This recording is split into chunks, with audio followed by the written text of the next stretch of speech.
भरले अनंत भंडार.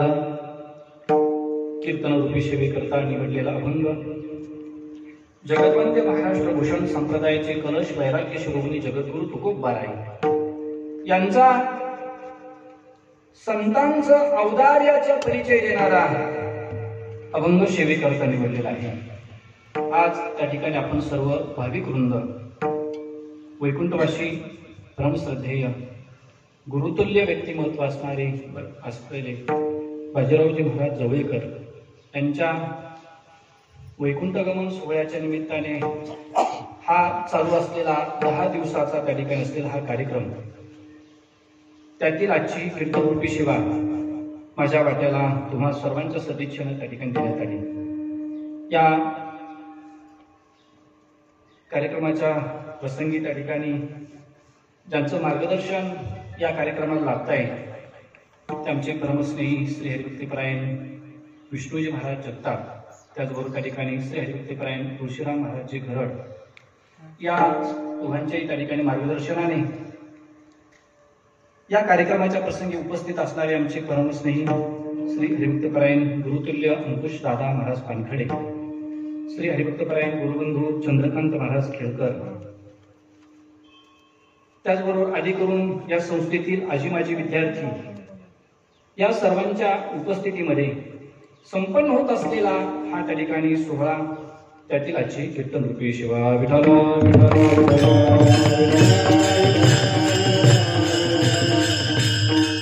संतांच्या औदार्याचा परिचय करून देणारा अभंग सेवेकरता निवडलेला आहे. तुकोबरायांच्या गाथ्यामध्ये जर आपण संतपर अभंग जर बघितले तर त्या अभंगामध्ये तुकोबरायांनी संतांच्या एका पैलूचा परिचय संतांचा करून दिलेला आपल्याला पाहायला मिळतो. वेगवेगळ्या अभंगामध्ये वेगवेगळे संतांचे लक्षण, संतांचे पैलू समाजासमोर त्यांनी मांडले. का संतांचा परिचय तुकोबरायांनी दिला? वास्तविक पाहता त्या ठिकाणी परिचय देणं ही त्या ठिकाणी एवढी मोठी बाब समजल्या जात नाहीये. परिचय तो आपोआप झालेला पाहिजे. मग असं तुकोबराय परिचय का देतात? कारण की परिचय त्या ठिकाणी संत मंडळी स्वतःच्या तोंडाने तर स्वतःचा परिचय समाजाला सांगतच नाही, कधीच सांगत नाही. दुसरे जर त्यांची कीर्ती गायला लागले तर संत मंडळी ते कानाने ऐकत सुद्धा नाहीत. स्वकीर्ती कानीनं ऐकावी, पूज्यता डोळानं देखावी, मी अमुक आहे साधा व्हावी शेचिरू. म्हणजे मी असा आहे स्वतः तर म्हणत नाही, पण दुसरे सांगायला लागले तरी सुद्धा त्या ठिकाणी संत ऐकून सुद्धा घेत नाहीत. मग असं असताना तुकोबराय का परिचय देतात संतांचा वेगवेगळ्या माध्यमातून? त्याचं उत्तर असं आहे सज्जनांनो, संतांचा परिचय देत असताना समाजाला संतत्व कळावा हा तुकोबरायांचा उद्देश आहे. संतांचा मोठेपणा व्हावा याकरता तुकोबराय संतांचा परिचय समाजाला देत नाहीये. मग संतांचा परिचय लोकांना झाला पाहिजे, संत समाजाला ओळखता आले पाहिजे. संत जर समाजाला ओळखता आले तर काय फायदा होतो, आणि संत जर समाजाला ओळखता नाही आले तर काय तोटा होतो, हे आपल्याला पुराणामध्ये अनेक उदाहरणांनी पाहायला मिळतं. संत जर ओळखता आले तर मनुष्याचं जीवन धन्य बनतं, आणि संत जर ओळखता नाही आले तर संतांच्या संगतीत राहून सुद्धा संत भेटल्याचं फल पदरामध्ये पडत नाही. थोडस जर आपण चिंतन केलं तर संत भेटून उपयोग नाहीये, तर संतच करून भेटले तर उपयोग होतो. कशावरून? ज्यावेळेस ज्ञानोबराय पैठणला आले त्यावेळेला त्या ठिकाणी ज्ञानोबरायांच्या संगतीत कितीतरी लोक आले असतील, पण संतांच्या संगतीचा परिणाम सर्वांना नाही झाला. किंवा नाथ महाराज ज्यावेळेस पैठणमध्ये वास्तव्य करत होते त्यावेळेस नाथांच्या संगतीमध्ये किती लोक आले असतील, असं आपण गृहीत धरून चालू की त्या काळातल्या सर्व लोकांना नाथांचं दर्शन झालं असेल, नक्की झालं असेल. मग जे नाथ महाराज सांगतात की अनंत जन्मीचा शीन गेला, तो शीन त्यांचा गेलेला आपल्याला त्या ठिकाणी वर्णन नाही पाहायला भेटत, किंवा साऱ्यांचाच उद्धार झालाय असं नाही पाहायला भेटत. संतांच्या दर्शनाने जो कैवल्य त्या ठिकाणी मोक्ष मिळतो तो मोक्ष सर्वांना नाही मिळाला. त्यांना जेवढे पैठणला वास्तव्याला होते त्यांना, किंवा ज्ञानोबरायांच्या वास्तव्यात असणारे त्या ठिकाणी संगतीत असणारे आळंदीला, तुकोबरायांच्या संगतीत असणारे देहूला, याचाच अर्थ असा आहे की त्यांना संतांची संगती मिळाली, पण हे संत आहेत हे त्यांना नाही कळालं. ज्यांना ज्यांना संगती मिळाली आणि संत आहेत हे कळालं, त्यांच्या जीवनामध्ये संतांच्या भेटीचा, संतांच्या दर्शनाचा फायदा झालेला आपल्याला पाहायला मिळतो.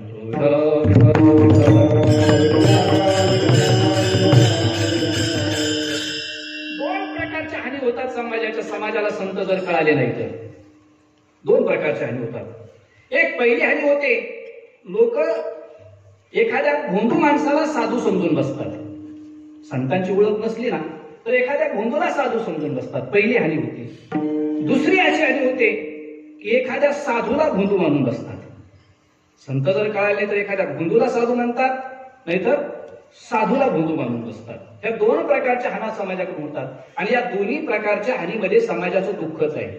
ज्यावेळेस आपण एखाद्या साधूला भोंदू समजतो त्याही वेळेस आपलं नुकसानच आहे, आणि एखाद्या भोंदूला साधू समजतो त्याही वेळेस आपलं तरी नुकसानच आहे. साधूला जर भोंदू समजलं तर काय होतं याच्याकरता भागवतातलं उदाहरण सांगतो. आणि जर भोंदूला साधू समजलं तर याच्याकरता रामायणातलं उदाहरण सांगतो. पण तसंच सांगू का आधी भजन करता म्हणून सांगू? बोला ना, भजन करता विठ्ठल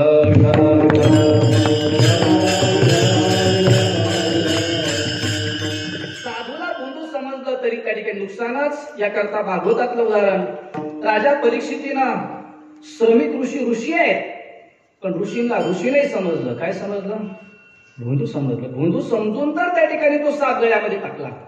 परीक्षिती राजाने जर श्रमिक ऋषीला साधू समजला असता तर तो साप त्यांच्या गळ्यामध्ये नसता टाकला, आणि परिणाम मुलाकडून शाप भोगावा लागला आणि 7 दिवसामध्ये त्या ठिकाणी मृत्यूला सामोरं जावं लागलं. परीक्षितीच्या काळात म्हणजे परीक्षितीच्या जीवनामध्ये साधूला भोंदू समजल्याचा परिणाम, आणि रामायणामध्ये भोंदूला साधू समजल्याचा परिणाम. सीता मातेनं रावणाला, रावण होता भोंदू पण समजलं त्याला साधू, आणि परिणाम तिथून पुढचं आयुष्य सारं दुःखात घालायची वेळ आली. म्हणजे भोंदूला साधू समजलं तर सीता मातेचा जीवनातला परिणाम, आणि परीक्षितीनं साधूला भोंदू समजलं. म्हणून समाजाने साधूलाही भोंदू समजू नये आणि भोंदूलाही साधू समजू नये. याकरता तुकोबाराने वेळोवेळी आपल्याला संतांचा परिचय गाथ्यामध्ये दिलेला आपल्याला पाहायला मिळतो. विठ्ठल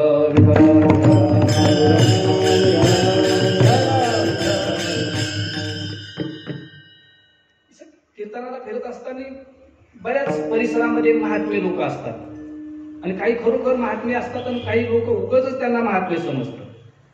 प्रत्येक परिसरामध्ये महात्मे. मला वाटतं याची नामदेव महाराजांची मागणी आहे, अकल्प आयुष्य व्हावे तया कुळा माझ्या सकळ हरीच्या रसा. म्हणजे त्या कुळाला महात्मा गेला तरी चालेल, पण महात्म्याच्या कुळामध्ये परत त्या ठिकाणी महात्माच जन्माला आला पाहिजे. महात्मा गेला तरी चालेल, महात्मा राहू शकत नाही, हिचा आयुष्याची मर्यादा आहे. महात्मा जाईलच, पण महात्म्याच्या कुळामध्ये जे 2 प्रकारचे कुळ आहेत, एक विद्यावंश आणि एक मांसवंश, या दोन्हीतून कोणत्या तरी एका कुळामध्ये महात्मा राहायला पाहिजे. ही नामदेव महाराजांची मागणी आपल्याला पूर्ण झालेली पाहायला मिळते. कोणत्याही परिसरात गेले तर महात्मे आहेत, पण गंमत अशी होती काही ठिकाणी महात्मा नाहीये पण लोक त्याला महात्मा समजून बसल्याचं आपल्याला पाहायला मिळतं. फिरायला कीर्तनाला गेल्यानंतर लोक म्हणतात महाराज खरोखरच महात्मे होते. परवा इकडे असं नाशिककडे गेलो असं मी, त्या महाराजांच्याच पुण्यस्मरणाच्या निमित्ताने कीर्तन चालू होते. माणूस एक त्यांचा भक्त माझ्याकडे आला, म्हणजे महाराज ज्यांच्या पुण्यस्मरणाच्या निमित्ताने कीर्तन चालू आहेत त्यांच्याबद्दल थोडस कीर्तनामध्ये बोला. म्हटलं ठीक आहे, बोललो मी, पण मला काही माहित नाही ना त्यांच्याबद्दल. मी पहिल्यांदा चालू या परिसरामध्ये, त्यांना मी बघितलंही नाही. तुम्ही थोडस त्यांचा परिचय मला द्या, थोडस चरित्र त्यांचं सांगा, मग ते चरित्राला त्या ठिकाणी प्रमाणात देऊन मला कीर्तनात बोलता येईल. तो माणूस म्हणजे महाराज इतके मोठे महात्मे होते, रोजचं पावशेर तूप लागायचं नाही त्यांना खायला. मग त्याला म्हटलं तू असं एखादं प्रमाण सांग मला की जे रोजचं पावशेर तूप खाते ते महात्मे असतात, असं एखादं प्रमाण सांग. म्हणजे मग करता येईल आपलं वर्णन त्यांचं. काही दादा तर ते पलीकडे एकदा गेलो कीर्तनाने असं, म्हणजे बाहेर जिल्ह्यामध्ये असं, ते लोक म्हणजे महाराज थोडंसं तुम्ही लवकर यायला पाहिजे होतं. ते महात्मे होते अजून पण खाटावर पडून होते, आजारी असतील काय असतील तिथे. ते महाराज थोडंसं तुम्ही लवकर यायला पाहिजे होतं. म्हटलं काय झालं? म्हणजे आता महाराज खूप शिव्या देत होते, म्हणजे तुम्ही ऐकायला नव्हते म्हणजे त्या टायमाला. महाराज शिव्या देत आहेत खाटोर पडल्या पडल्या, आणि त्याला लोक काय मानतात? महात्मे मानते. आता शिव्या द्यावेत की नाही ते आपला भाग वेगळा आहे, तो नसून आहे. पण गंमत अशी की आपण एखाद्या वेळेस महात्मा नाही कळाला तर एखाद्या वेळेस भोंदूलाही साधू समजतात किंवा साधूलाही भोंदू समजतात. माणसाने साधूलाही भोंदू समजू नये, भोंदूलाही साधू समजू नये. महात्मे ओळखले पाहिजे. असं त्या ठिकाणी किंवा सतत जे नामस्मरण करतायत ते साधू सांगितलेत आपल्याला, किंवा त्या ठिकाणी ज्यांचं चिंतन चालू असतं ते साधू सांगितलेत. ज्यांच्या पुण्यस्मरणात म्हणजे महाराजांच्या अंत्य म्हणजे वैकुंठ गमनाच्या निमित्ताने आपण जो कार्यक्रम करतो आहोत, पूजनीय बाबांच्या जीवनामध्ये आम्ही इथूनच त्या ठिकाणी दर्शनाला जायची त्या ठिकाणी आमचा मार्ग असल्यामुळे, रस्ता असल्यामुळं पूजनीय बाबांच्या दर्शनाचा आम्हाला योग यायचा. आणि ज्या ज्या वेळेस दर्शनाचा योग यायचा, जेव्हा जेव्हा आम्ही त्यांना पाहिलं, त्यांचा हात आम्हाला कधी रिकामाच नाही दिसला. सतत हातामध्ये तुळशीची माळ, सतत हातामध्ये तुळशीची माळ, सारखं जप चालू. बस दर्शन करणार देणार, बस असा हात करणार, ते नुसते झालं. काही म्हणजे कुठून आला तर कुठं जायचंय, कसं काय तब्येत आहे, काय चाललंय तुमचं, नका मजपाशी वधू प्रपंचाविषयी किंवा बोलाव विठ्ठल हे प्रमाण मूर्तिमंत त्यांच्या ठिकाणी दिसायचे. अजिबात हातातली माळ बिना माळेचं मी त्यांना कधी पाहिलंच नाही. सारखा जप, परत प्रपंचाबद्दल गप्पा नाहीये.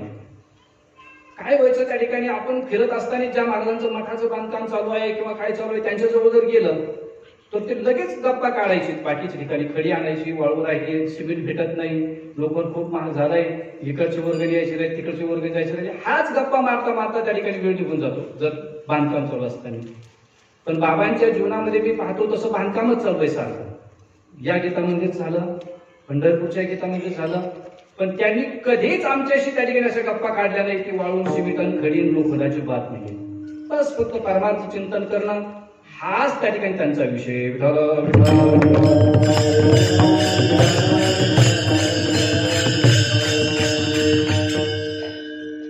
काही महात्मे त्या ठिकाणी पाहायला भेटले जीवनामध्ये, त्याच्यापैकी त्या ठिकाणी बाबा एक महात्मे पाहायला भेटले.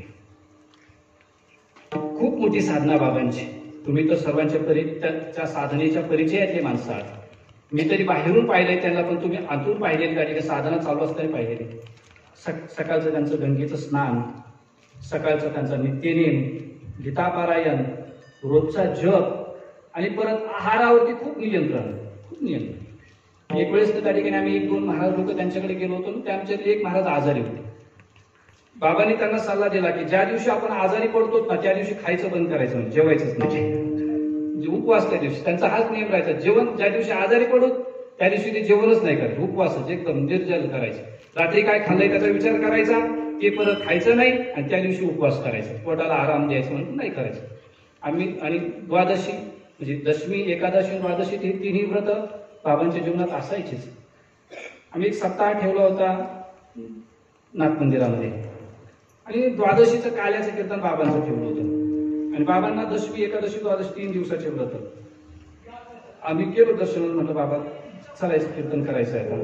बाबांच्या सेवेला त्यावेळेस कोण होतो पण लागली, पण त्यांनी सांगितलं बाबा 3 दिवस म्हणजे काही घेत नाहीये, उपवास आहे बाबांना, आता कीर्तनाचं कसं होईल. म्हटलं बाबा मग आता जर तुमची तब्येत नसेल तर आम्ही कोणाकडून तरी करून घेऊ कीर्तन, तुम्ही थांबा.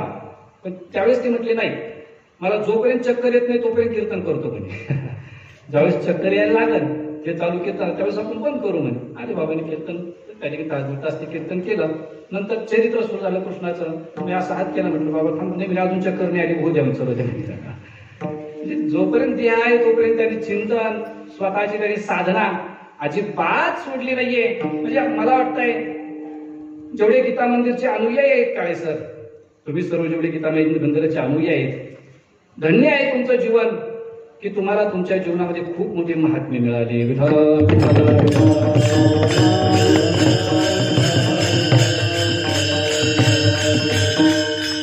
सर्व अंगाने त्या ठिकाणी त्यांच्यामध्ये पूर्ण महात्म्यांचे, संतांचे लक्षण. मी तर सांगेल वाक्य एक, आणि ते वाक्य तुम्हाला सर्वांना पटेल सुद्धा. पैशांचं जे वैभव वाढवलं वारकरी संप्रदायाचं, ते वैभव वाढलं फक्त पूजनीय बाजीराव बाबांच्यामुळं. मला त्यांचं नाव घ्यावं लागलं, बाबांच्यामुळेच त्या ठिकाणी वैभव वाढलं. म्हणजे एवढी मोठी वास्तू तयार केली. तसं तर त्या ठिकाणी पैठणमध्ये 2 महात्म्यामुळे त्या ठिकाणी खूप मोठं वैभव वाढलं. टाळकऱ्यांचं वैभव वाढलंय त्या ठिकाणी आमचे पूजनीय गुरुवरी नवले महाराजांमुळं, आणि मठमठिकेचं वैभव वाढलं, निवासाचं त्या ठिकाणी वैभव वाढलं, अन्नदानाचं वैभव वाढलं, ते मुळं बाबामुळं. विठ्ठल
जे झिजवतात ते संत असतात, ते महात्म्यांचं लक्षण आहे.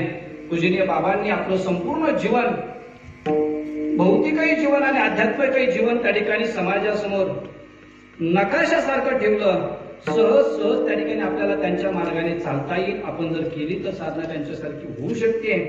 म्हणून पूजनीय बाबांच्याच त्या ठिकाणी या सोहळ्याच्या निमित्ताने काहीतरी संतांची लक्षणं, संतांचं त्या ठिकाणी वर्णन व्हावं या उद्देशानं त्या ठिकाणी संतांचं औदार्य समाजासमोर येण्याकरता, औदार्याचा परिचय देणारा अभंग सेवेकरता निवडला. तुकोबारे म्हणतात, त्यांनी औदार्य दाखवण्याकरता दुकान घातलं, जे येतील त्याला दान देतायत. अभंगाच्या पहिल्या चरणात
संतांनी दुकान घातलं, जे येतील त्याला दान देतायत.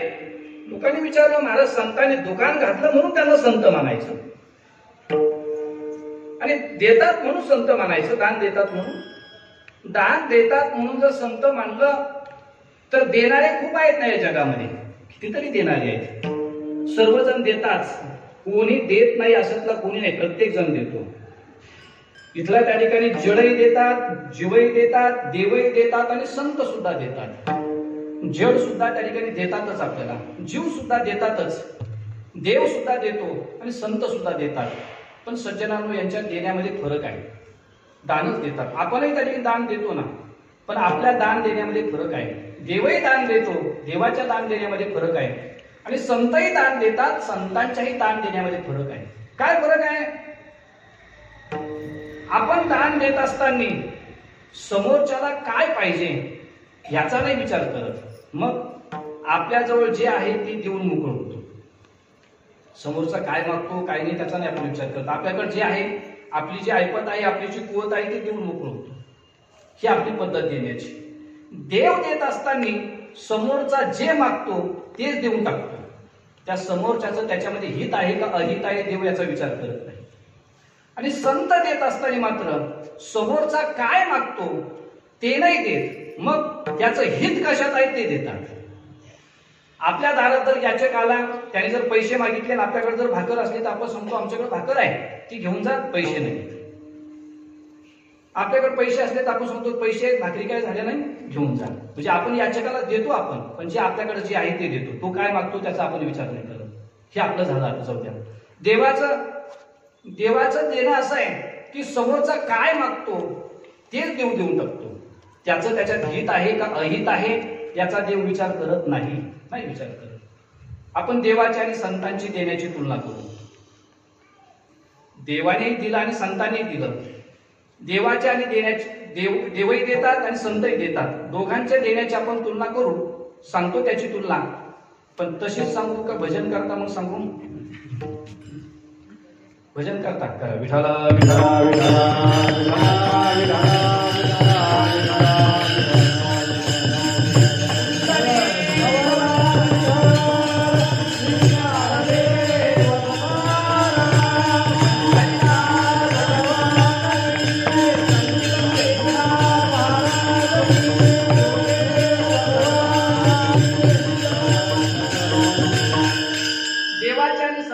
देण्याची जर आपण तुलना केली तर देवाच्याही दारामध्ये खायला मागायला माणूस आला आणि संतांच्याही दारामध्ये खायला मागायला माणूस आला. देवाकडेही संपत्ती मागायला माणूस आला आणि संताकडेही संपत्ती मागायला माणूस आला. देवाकडेही भांडायला माणूस आला आणि संताकडेही भांडायला माणूस आला. हे आपल्याला पाहायला मिळतं. पण भांडण्याची पद्धत, खायला देण्याची पद्धत आणि संपत्ती देण्याची पद्धत जर पाहिली तर दोघांची वेगळी आहे. बघा, संताकडे खायला मागायला माणूस आला आणि देवाकडे खायला मागायला माणूस आला. देवाकडे खायला मागायला आला तो म्हणजे उपमन्यू. उपमन्यूला दूध पाहिजे होतं आणि दूध मागण्याकरता काय नाही, बस त्याला दूधच पाहिजे होतं. तपश्चर्या केली, देव प्रसन्न झाले आणि उपमन्यू काय मागितलं? एक वाटीभर दूध मला पाहिजे. मला सांगा, देवाने दूधच दिला ना का दुसरं काही दिलं? आगा दूध मागितले यासाठी अगव्या क्षरा भिची करून वाटी उपमन्यू पुढे धुरजटी ठेवली जैशी. बस दूधच दिलं त्या ठिकाणी, दुसरं काही दिलं नाही.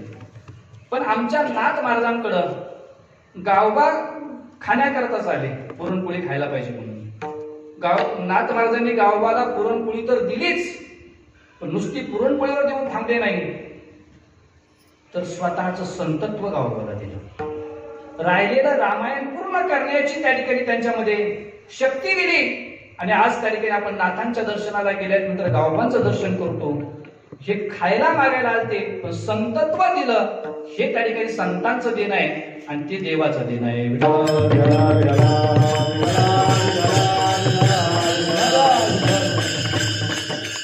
भांडायला देवाकडेही माणसं आलेत आणि संताकडेही आले.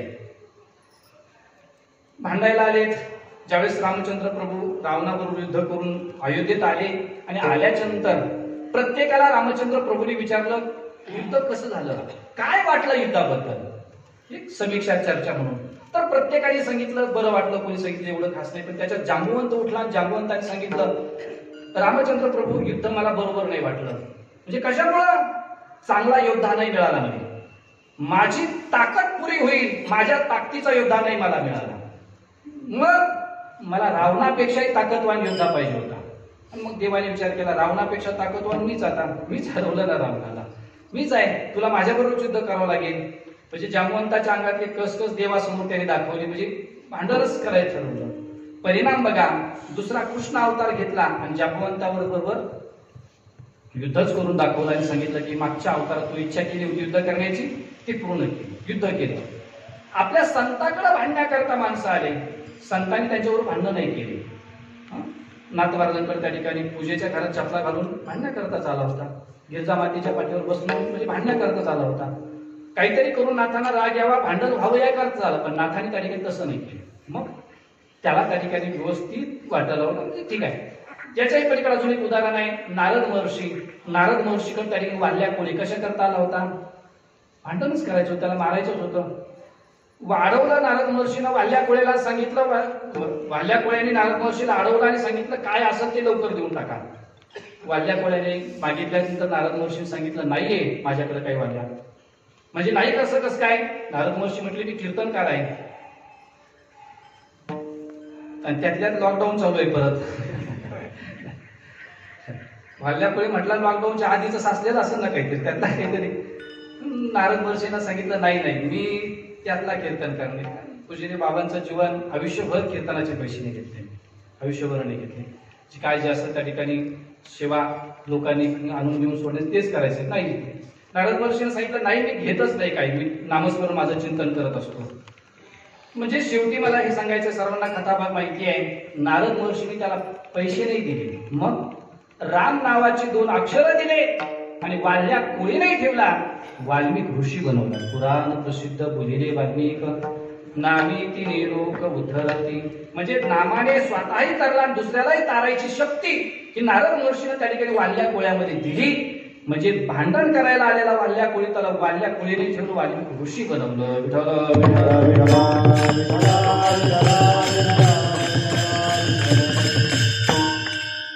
तिसरा प्रकार मी सांगितला तुम्हाला, देवाकडेही संपत्ती मागायला माणूस आला आणि संताकडेही संपत्ती मागायला माणूस आला. वाल्या कोळी संपत्ती मागायची होती आणि भांडण नाही करायची होती. ते दोन्ही उदाहरण आपल्याला लागू पडतील.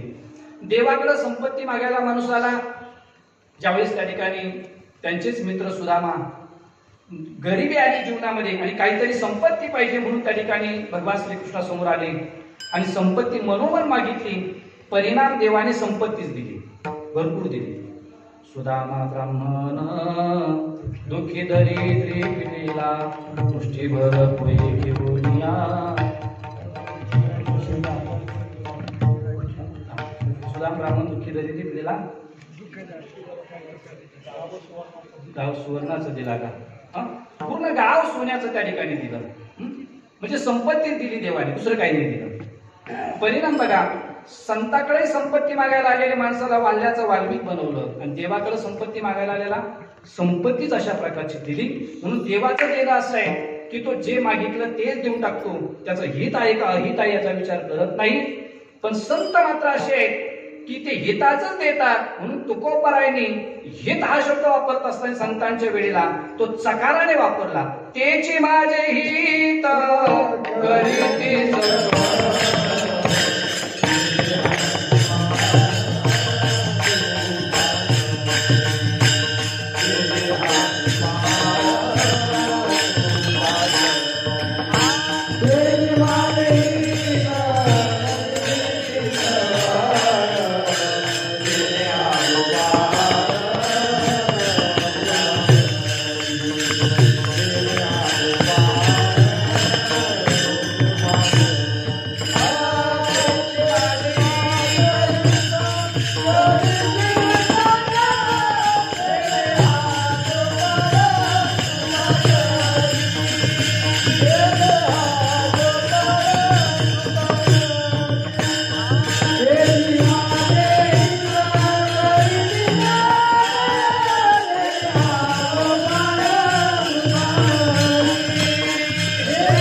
करीती म्हणजे शोधोनिया आले संत हिताहित.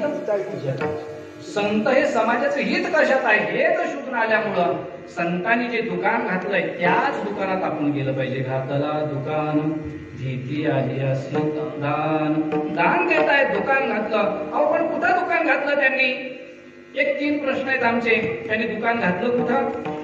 त्यांच्या दुकानात माल कोणता आणि त्या मालाचा आम्हाला उपयोग काय? त्यांनी दुकान घातलं कुठं? त्या दुकानात माल कोणता आणि त्या मालाचा उपयोग काय? कुठं घातलं दुकान त्यांनी? संतांनी दुकान त्या ठिकाणी वेगवेगळ्या ठिकाणी घातलं. त्यांची मुख्य पेठ ही पंढरपूरला आहे. तुकामणी पेठ भूमीवरी वैकुंठ.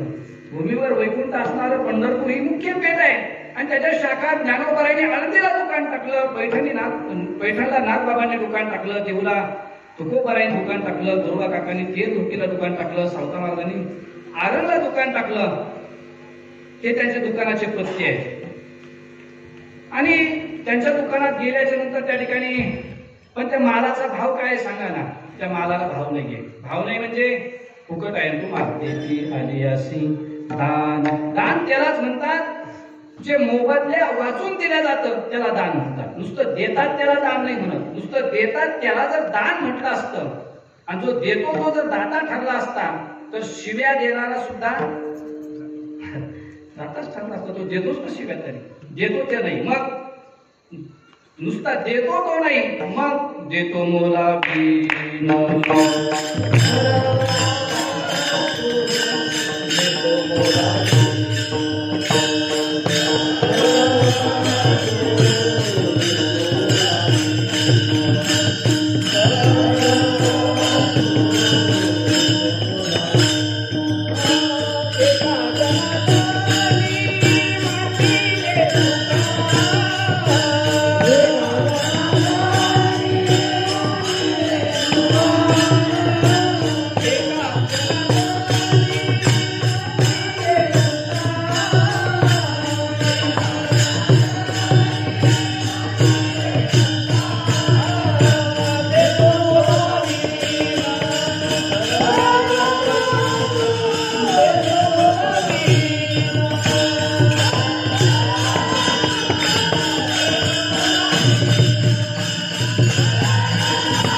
संत दानशूर आहेत. घाताला दुकान तिथे आली. ठीक आहे, त्यांच्या दुकानाचा पत्ता कळाला आम्हाला. पण त्यांच्या दुकानात माल कोणता तो सांगा ना. आणि त्या मालाचा उपयोग काय आणि ते देण्याकरता उदार आहेत का याचं उत्तर तुकोबराय अभंगाच्या दुसऱ्या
संत उदार आहेत, संतापेक्षा उदार कोणी नाही. कारण या संतापरी उदार त्रिभुवनी नाही थोर.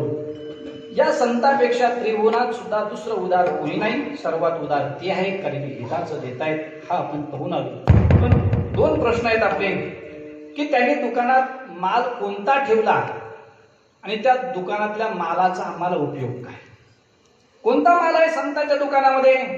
त्याचं उत्तर तुकोबराय म्हणतात, भरले अनंत भांडार. तसे या चरणाचे, या उत्तरार्धाचे 2 अर्थ निघतात. त्यांचे भांडार अनंत भरलेले आहे, हा एक. म्हणजे हे एक भांडार, ते एक भांडार, असं मोजायला गेलं तर भांडार अनंत आहे, हे एक होतो. आणि जर सप्तमी लावली तर त्यांच्या भांडारात अनंत रूपी माल भरलेला आहे, असा एक त्याचा अर्थ होईल. त्यांचे भांडार आहे, त्या भांडारात अनंत रूपी माल भरलेला आहे. आणि मला वाटतं भांडारात अनंत रूपी माल भरलेला आहे हा अर्थ योग्य वाटेल. कारण की संतांच्या दुकानामध्ये अनंत म्हणजे देव. अनंत देवाशिवाय दुसऱ्या कोणाला म्हणत नाही, फक्त अनंत देवालाच म्हणतात. या जगामध्ये देवच अनंत आहे. जे 3 प्रकारचे जे पदार्थ म्हणजे मानले जातात, एक आदि संत, एक अनादि संत आणि एक अनादि अनंत. तर अनादि अनंत फक्त देवच आहे. बाकीचे कोणी आदि संत आहेत तर कोणी अनादि संत आहेत. पण देव मात्र त्या ठिकाणी अनादि अनंत आहे. तर देवालाच अनंत म्हणतात. देवाशिवाय अनंत दुसऱ्या कोणाला म्हणत नाही, कोणालाच म्हणत नाही. आदि संत तुम्ही आम्ही त्या ठिकाणी जीव आदि संत आहोत. आपली जन्माची तारीख आहे, मृत्यूची तारीख आहे. अनादि संत अज्ञान, माया, त्याला अनादि संत म्हटलंय गेलं. माया किंवा अज्ञान अनादि संत आहे. म्हणजे अज्ञान कधी तयार झालं सांगता येत नाही, ते अनादि आहे. म्हणजे कधी तयार झालं सांगता येत नाही, आदि नाही त्याला, पण शांत मात्र नक्की आहे. अज्ञान कधी तयार झालं सांगता येत नाही. गाडगे महाराज तुम्हाला पक्वाज वाजवता येतो? नाही. कधीपासून येत नाही बरं? किती दिवस झाले येत नाही समजा? सांगताच येत नाही. म्हणजे तुमचा अपमान नाही करायचं मला, पण सांगता येत नाही हे मला सांगायचं. पक्वाजाबद्दलचं जे अज्ञान आहे कधी उत्पन्न झालं आहे ना, ते पक्वाज येत नाही हे आहे ना, ते म्हणजे अज्ञान आहे ते. पण अज्ञान कधी तयार झालं सांगता येत नाही. जसा दोरीवरचा सर्प आता दिसला, तो कधी तयार झाला सांगता येत नाही, तो कधी होता. पण त्याला शांत नक्की शेवट मात्र नक्की आहे. तुला अनादि शांत आहे. म्हणजे अज्ञान अनादि शांत आहे. देव मात्र अनादि शांत नाहीये. देव अनादि आहे, अनादि निर्गुण प्रगटनी भवानी अनादि आहे. आणि परत तो अनंत आहे. श्री अनंता मधुसूदना, म्हणजे तो अनंत आहे. म्हणजे अनंत फक्त देवालाच म्हणतात. म्हणून संतांच्या दुकानात जो माल भरलाय तो देवरूपी माल आहे. नवे नवे ज्या वेळेस संत आपल्या दारात येतात आणि आपल्याला घ्या घ्या म्हणतात, त्यावेळेला देवच घ्या म्हणतात. दुसरं तिसरं काही घ्या म्हणत नाहीये. देव घ्या कोणी, देव घ्या कोणी, आयता आला घर कोणी, आयता आला घर कोणी, आयता आला घर कोणी, देव घ्या कोणी, देव घ्या कोणी, आयता आला घर कोणी, आयता आला घर कोणी, आयता आला घर कोणी, देव घ्या कोणी, देव घ्या कोणी, आयता आला घर पुसोनी. ज्यावेळेस ते आपल्याकडे येतात त्या टायमाला देव घ्या म्हणतात, आयता म्हणतात. आयता म्हणजे तयार करून. देव संतांनी आपल्याकरता तयार करून आणला, आयता आणला. तयार म्हणजे असं कसा, देवाचे 2 रूप आहेत, एक निर्गुण आणि सगुण.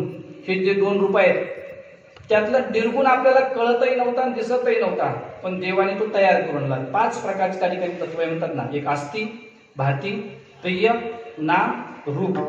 आस्ती, भाती, प्रिय हे 3 गुण देवाकडे होते, पण नाम आणि रूप हे 2 गुण देवाकडे नव्हते.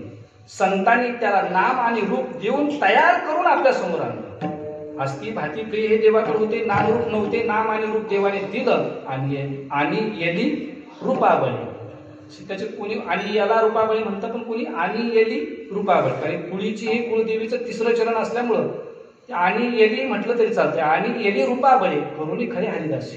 नाम आणि रूप हे 2 गुण देवाने दिले, संतांनी दिले देवाला, आणि म्हणून तो आयता आणला. आयता का आणला? काही माणसाला आईत खाऊ असते ना, आईत खाऊ माणसाकरता तो आयता करून आणला. आईत खाऊ म्हणजे मी माझ्या जीवनात इतका आईत खाऊ बघितला, तुम्ही तेवढा पाहिलाच नसेल जेवढा मी बघितला तेवढा. घरातले सारे माणसं काम करायचे, तो काडीचं काम करत नव्हता. त्याला त्या ठिकाणी त्याची बायको दूध चपातीचा काला करून तोंडात घास भरवायची. नुसता काला करून देत नव्हती, तर तोंडात घास भरायची, पण तरी त्याला जेवताना घाम यायचा. जितका आहेत खाऊ. त्याची बायको एक दिवस त्याला म्हणे, का हो, सारे माणसं काम करते, तुम्हाला काडीचं काम नाही, दूध चपातीचा काला मी करते, तोंडात घास भरवते तुमच्या, आणि तरी सुद्धा तुम्हाला घाम येतो. तो तिला म्हणतो, तुला बाप गिळतो का? म्हणजे इतकं आहेत खाऊ काही माणसं असते. म्हणजे आयता असते तर सुद्धा त्या ठिकाणी त्याचं म्हणजे संतांनी देव आयता आणला तो याच्याच करता की समाजाला त्या ठिकाणी तो कळालाच पाहिजे, लगेच उपयोगाला आला पाहिजे देव. म्हणून भरले अनंत भंडार. पण ठीक आहे, देवरूपी माल संतांच्या दुकानात आहे, पण त्याचा उपयोग सांगा ना आम्हाला. त्याचा जर उपयोग जर असेल तर तो माल आम्हाला घ्यायला, नसला उपयोग तर कशाला. महाराज म्हणतात त्या ठिकाणी जर त्या माल आपल्याला ज्या गावात ठेवायचा आहे त्या गावामध्ये त्या मालाचं गिऱ्हाईक असलं पाहिजे. त्या मालाचं जर गिऱ्हाईक नसलं तर त्या गावात तो माल ठेवून उपयोग होत नाहीये. महाराज म्हणतात ना, खवनियाचे गावी पाटावी काय करावी पाटावी. खवनियाची गावी म्हणजे नग्न लोकांच्या गावामध्ये त्या ठिकाणी वस्त्र काय उपयोगाचे तिथे त्या ठिकाणी. म्हणजे जिथं आपल्याला माल ठेवायचा आहे तिथं त्याची गिऱ्हाईक असलं पाहिजे ना. तर तुम्ही जो माल आणलाय त्या मालाचा उपयोग असला तर सांगा ना काही. देवरूपी मालाचा खूप मोठा उपयोग आहे आपल्या जीवनामध्ये. थांबायचं आपल्याला. 3 प्रकारच्या आपल्याला इच्छा आहेत. एक पहिली इच्छा आहे अमर व्हावं वाटतं, दुसरी इच्छा आहे ज्ञानी व्हावं वाटतं, आणि तिसरी इच्छा आहे आनंदी व्हावं वाटतं. या 3 मूलभूत इच्छा आहेत आध्यात्मिक.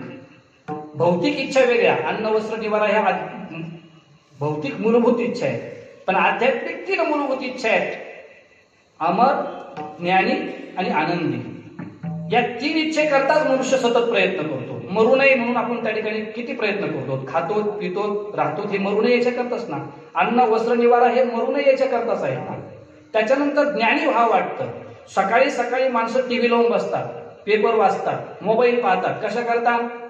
जगात काय चाललं ते आपल्याला कळावं. ज्ञानी होण्याची इच्छा आहे. आणि तिसरी इच्छा आहे माणसाला आनंदी होण्याची. कोणाला दुःख होण्याची इच्छा नाही. या 3ही इच्छा पूर्ण होतात कधी? तो देव भेटल्याच्या नंतर. जर देव भेटला तर या 3ही इच्छा पूर्ण होतात. मनुष्य अमरही होतो, ज्ञानी होतो आणि आनंदी होतो. अमर होतो म्हणजे अविनाश करी आपुलिया इसे लावी मना विषय गोविंदाचे. पूजनीय बाबांचं जीवन हे संपूर्ण पारमार्थिक भगवत प्राप्ती करता गेलेलं असल्यामुळं बाबांचं जीवन किंवा बाबांचं नाव अमर झालं ना. का शरीराने जातील ते. तुका म्हणे का मरणेची सरे उत्तमची उरे कीर्तिमान. शरीराने बाबा गेले असतील पण नावाने त्यांच्या कीर्तीने बाबा नाही जाणार. नाथ मंदिर सारख्या जवळ त्या ठिकाणी गोदामध्ये व त्याच्या तीरावरती एक आश्रम, लाखो भक्त, आणि पंढरपूरलाही आश्रम, लाखो भक्त. हे जी त्या ठिकाणी कीर्ती झाली बाबांची ही नाही जाणार. शरीराने जातील. ज्यांनी परमार्थ केला ते शरीराने, तर बाकी संसारिक लोक शरीरानेही जातात आणि कीर्तीनेही जातात, नावाने जातात. नाव सुद्धा त्यांचं शिल्लक राहत नाही. मुलाला जर विचारलं ही जमीन कुणाची, तर मुलगा सांगतो माझी आहे म्हणतो. पण अजूनही त्या ठिकाणी आपण आळंदीला गेलो तर ही संस्था कुणाची जर म्हटलं तर प्रत्येक विद्यार्थी म्हणतो ही संस्था जोग महाराजांची आहे. संस्था जोग महाराजांची असं म्हणतो. किंवा त्याचबरोबर त्या ठिकाणी पैठणला गीता मंदिरमध्ये कधी आलो आपण, पण गीता मंदिर कुणाचं आहे म्हटलं तरी बाबांचंच नाव अजरामध्ये निघणार. म्हणजे अमर होतो मनुष्य. आणि त्याच्यानंतर त्या ठिकाणी ज्ञानी होतो. देव मिळाला की मनुष्य ज्ञानी होतो, कारण देवाचं स्वरूप आहे सत्य ज्ञानानंत गगनाचे प्रावरण नाही रूपवर्ण गुण जेथे. आणि देव मिळाल्याच्या नंतर आनंदी होतो. हे सर्वात मोठं उदाहरण शांतीब्रह्म एकनाथ महाराजांचं. हरी अवघेची त्रैलोक्य आनंदाचे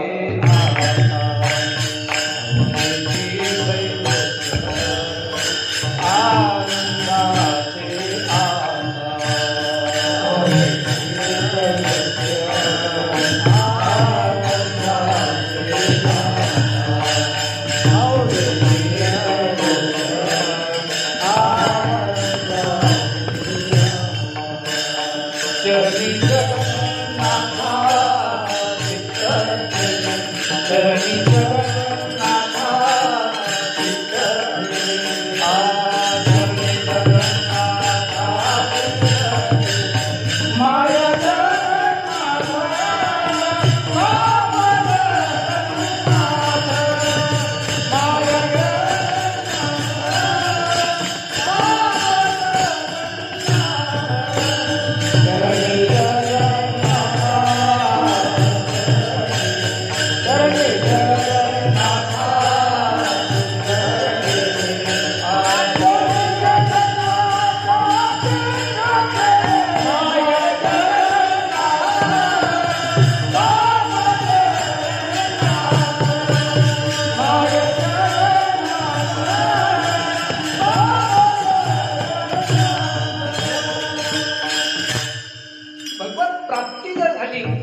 माणसाच्या जीवनामध्ये काहीच त्या ठिकाणी उणीव राहत नाही. म्हणून संतांनी त्यांच्या दुकानात देवरूपीच माल ठेवला आणि त्या देवरूपी मालाने आपल्या सर्व इच्छा पूर्ण होतील. अमर ज्ञानी आणि आनंदी. दुसऱ्या जरी इच्छा असल्या माणसाला तर त्या याच इच्छेच्या त्या खांद्या आहेत. जेवण करतो मनुष्य मरू नये याच्या करता, एखादी घटना पाहतो, एखादं चरित्र वाचतो तो आनंदी राहण्याकरता, एखादी त्याने कादंबरी वाचतो तो ज्ञानी होण्याकरता, ग्रंथ वाचतो तो ज्ञानी होण्याकरता. आज तुम्ही कीर्तनाला आलात, 2 परमार्थिक ज्ञानाच्या गोष्टी ऐकायला मिळाव्या हेच त्या ठिकाणी उद्देश आहे. या 3च इच्छा आहेत. या 3ही इच्छा देव आपल्या बाजूने आला की देव आपल्याला मिळाला की पूर्ण होतो. बघा, महाभारतातलं सर्वात मोठं उदाहरण आहे ना कौरव पांडवांचं. भगवान श्रीकृष्ण द्वारकेमध्ये आराम करत असताना पांडवांच्या बाजूने अर्जुनही आला आणि कौरवांच्या बाजूने दुर्योधनही आला युद्धाला मदत मागण्याकरता. सर्वांना कथाभर माहिती आहे. देव जागे झाले, पाहतात तर अर्जुन आला आणि तो बसला तो पायथ्याला, दुर्योधन आला तो बसला तो हुशार. देव उठले, पाहिला अर्जुनाला, अर्जुना कधी आला? तितक्यात दुर्योधन म्हटला मीही आलोय. विचारलं दुर्योधनाला काय पाहिजे, कसं येणं केलं? दुर्योधनाने सांगितलं मी आलो, मला युद्धाला मदत पाहिजे. देवाने सांगितलं माझ्याकडे 2 गोष्टी आहेत, एक मी आणि माझं सैन्य. ठीक आहे म्हणे, तुमचं सैन्य मला द्या, तुम्ही नसले तरी चालतात. त्याच्यानंतर अर्जुनाला विचारलं, अर्जुना तुला आता दुर्योधन ती मागणी मागून निघून गेला सैन्याचा वाटा घेऊन. अर्जुनाने सांगितलं देवा तूच राहिला, आता दुसरं काय राहिले? 2 वाटे होते, एक सैन्य तो घेऊन गेला आणि तू राहिला, आता तूच मला, दुसरं कोण पाहिजे मला आता? मग त्यावेळेस देव अर्जुनाची चेष्टा करायला लागले. का? कारण की देवाचं आणि अर्जुनाचं नातं कोणतं होतं? मिळवण्याचं नातं. देव अर्जुनाची चेष्टा करायला लागली. कारण चेष्टा होती ना. आम्ही राजस्थानला गेलो एकदा लग्नाला, तर तिकडे प्रोग्रामच असतो 1 दिवस चेष्टेचा. जसं आपल्याकडे हळदीचा 1 दिवस, कुंकवाचा 1 दिवस असतो, तसं तिकडे लग्नाचा 1 दिवस असतो, तसं तिकडे चेष्टेचा 1 दिवस असतो. चेष्टा करायची, त्या पाहुण्याने यायचं, या पाहुण्याने एकत्र यायचं आणि एकमेकाची चेष्टा करायची. जसं म्हणतात रामायणामध्ये वर्णन आहे की श्रीरामचंद्र प्रभूचे मित्र आणि सीतामातेच्या मैत्रिणी दोघेही बसले आणि चेष्टा सुरू झाली. त्या चेष्टामध्ये सीतामातेच्या मैत्रिणी रामचंद्र प्रभूच्या मित्रांना म्हणायला लागल्या की आम्ही असं ऐकलंय आजकाल पोरांना कमी नाही राहिली म्हणे. चेष्टा करायला लागले तर पोरांना कमी नाही राहिली, फळं खाल्ली की पोरं जन्माला येते म्हणे. फळं खाल्ली की 4 पोरं जन्माला येते. म्हणजे रामचंद्र प्रभू ते फळाचंच त्या ठिकाणी फल होतं. रामचंद्र प्रभूचे मित्र त्या ठिकाणी म्हणायला लागले आम्ही सुद्धा असं ऐकलंय की मुलींना बी कमी राहिली नाही, नुसतं नांगर धरला की खालून फळाला मुलीच लागतात म्हणे, पेट्या लागतात ना त्यात मुलीच नाही. त्याला म्हणतात चेष्टा. तसं देव अर्जुनाची चेष्टा करायला, अर्जुना काही खरं नाही तुझं आता. दुर्योधन त्याने सैन्य घेऊन गेला, मी राहिलोय, मी काही करणार नाही. देव म्हणायला लागले हार तो तेरी निश्चित है, तू हो जाएगा उदास. अर्जुना हार तो तेरी निश्चित है, तू हो जाएगा उदास. दुर्योधन माखन ले गया, छाछ बची है तेरे पास. म्हणजे दुर्योधन माखन म्हणजे लोणी घेऊन गेला, सैन्य घेऊन गेला. आता ताक तुझ्याकडे राहिलं, काय खरंय तुझं आता? अर्जुन होता महाराज, तो अर्जुन सुद्धा कमी नव्हता. अर्जुनाने सांगितलं देवा ऐका, जित तो मेरी निश्चित है मैं नहीं होऊंगा उदास. देवा जित तो मेरी निश्चित है मैं नहीं होऊंगा उदास. दुर्योधन माखन ले गया तो क्या हुआ, लेकिन माखन चोर है मेरे पास. माखन चोरणाराच असला तर किती तरी नेऊ द्या ना त्याला, तू आणून देशील ना परत आम्हाला. पण देव जर त्या ठिकाणी आपल्याला प्राप्त झाले तर आपल्या जीवनात काहीच कमी राहत नाही. म्हणून घातला दुकान प्रीती आली अशी दान. संत उदार उदार भरले अनंत भांडार. मागत्याशी पुरे धनी आणि काशी उरे. जो मागेल त्याला देतात तुका म्हणे पोते. देवे भरिले नोहे ते विठोबार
दुकानामध्ये पोते सेवे भरी येणं हे रे ते संत उदार उदार भरले अनंत भंडार. संतांच्या दुकानामध्ये जो पाहिजे तो माल आहे, कितीतरी प्रमाण आहेत ना. जसं घातला दुकान देती आली अशी दान हा एक अभंग आहे, तसं तुकोबऱ्यांचा दुसरा एक अभंग आहे. घातला दुकान पढिये ऐसा आहे वान. जसा वान पाहिजे, जशी त्या ठिकाणी माणसाला वस्तू पाहिजे ती मिळते. संत सज्जनी मांडिले दुकान जे जया पाहिजे ते आहे रे. भुक्ती मुक्ती भुकाच साठी कोणी तयाकडे न पाहे रे. म्हणजे ज्याला जे पाहिजे ते संतांच्या दुकानात मिळेल, म्हणून संतांच्या दुकानात आपण जावं. संतांनी जे दुकान घातलं ते त्यांच्या संपूर्ण जीवनाची त्या ठिकाणी ती एक म्हणजे फलीभूत अशा प्रकारची एक शक्ती असते. त्यांनी त्यांचं जीवन पारमार्थिक रस्त्याने चालून दाखवून समाजाला त्या ठिकाणी चांगल्या प्रकारचं एक जीवन मिळेल असं जीवन त्या ठिकाणी ते जगून दाखवतात. पूजनीय महाराजांनी आपलं स्वहित साधत साधत त्या ठिकाणी आपल्याला हिताच्या मार्गाला लावलं. त्यांचा परमार्थाचं स्वहित साधत साधत साधत त्या ठिकाणी तेही चालले आणि त्यांच्या काशीला लावून त्यांनी आपल्यालाही त्यांच्या बरोबर ठेवलं. विठ्ठल विठ्ठल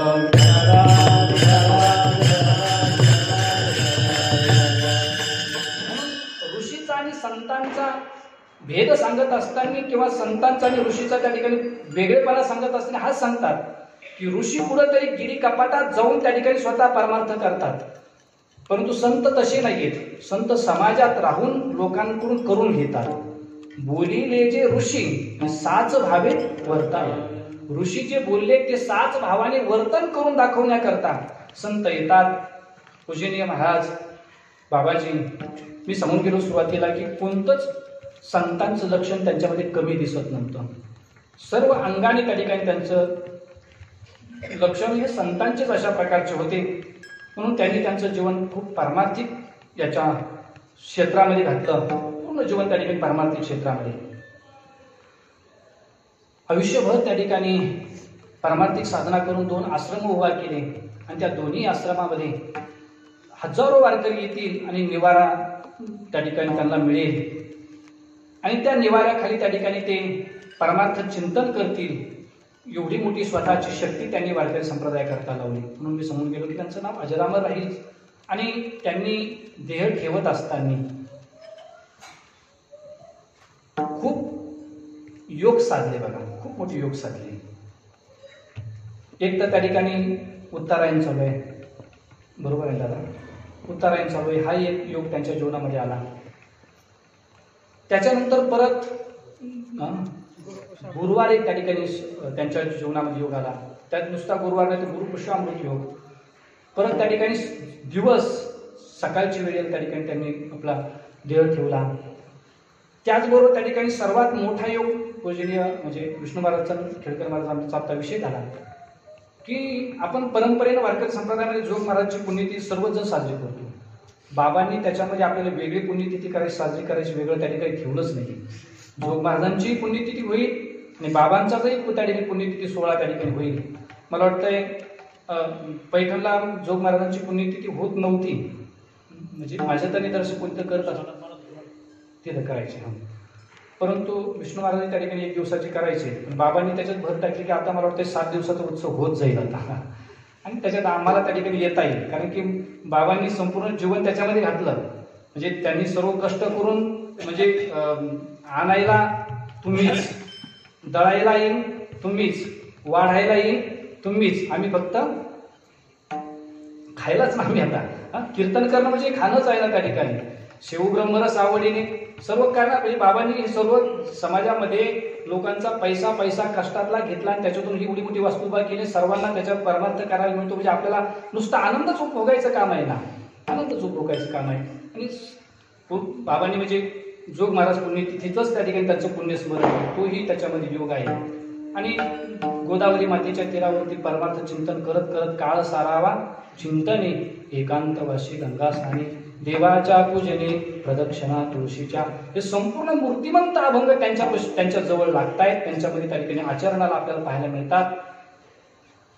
बाबांच्या चरणी आपण आणि योगेश्वर भगवंताच्या चरणी आपण हीच प्रार्थना करूयात की तुम्ही तुमचं जसं जीवन पारमार्थिक क्षेत्रामध्ये घालवलं भौतिक जीवनाचा लवलेशही लागू दिला नाही, तसंच आमचंही जीवन तुमच्याच मार्गाने त्या ठिकाणी चालावं अशी बाबांच्या चरणी सदिच्छा व्यक्त करून माझ्या सेवेला पूर्णविराम देतो. झालेली सेवा भगवान योगेश्वराच्या पूजनीय बाबांच्या चरणी सद्गुरू जोग महाराज, सद्गुरू गोरक्षनाथ महाराज, शांतीब्रह्म एकनाथ महाराज, भगवान विजय पांडुरंगाच्या चरणी अर्पण करून सेवेला याच ठिकाणी पूर्णविराम. ज्ञानेश्वर माऊली